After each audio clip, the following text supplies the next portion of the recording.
নমস্কার।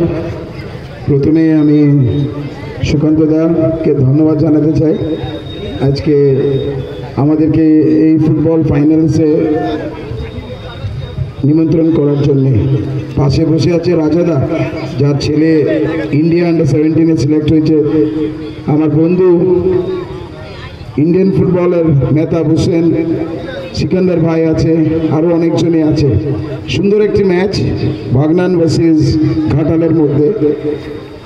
আমরা খুব খুশি হতাম যদি পুরো ম্যাচটা দেখে যেতে পারতাম, কিন্তু দাদাকে একটু আগেই বলেছিলাম অন্য জায়গায় প্রোগ্রাম আছে, এই কারণে আমাদেরকে যেতে হচ্ছে।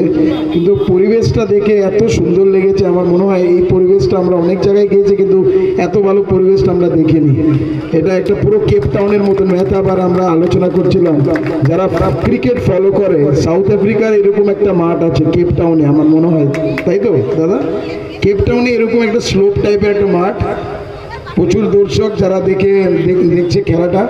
আগে যখন ঢুকেছিলাম মাঠে তখন ভাবছিলাম এতটা লোক হবে না, আস্তে আস্তে করে অনেকটাই লোক ভিড় বাড়িয়েছে।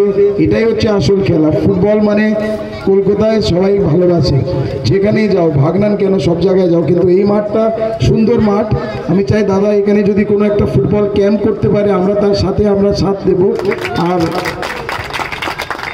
আমরা আপনাদের পাশে আছি, এটাই বলে আমি আমার দুটো কথা শেষ করে দিই। আমার বন্ধু, আমার ভাই মেহতাব দু চারটি কথা বলবে। থ্যাংক ইউ সো মাচ দাদা, once again for inviting me and giving me an opportunity to say a few words. Thank you so much. ধন্যবাদ।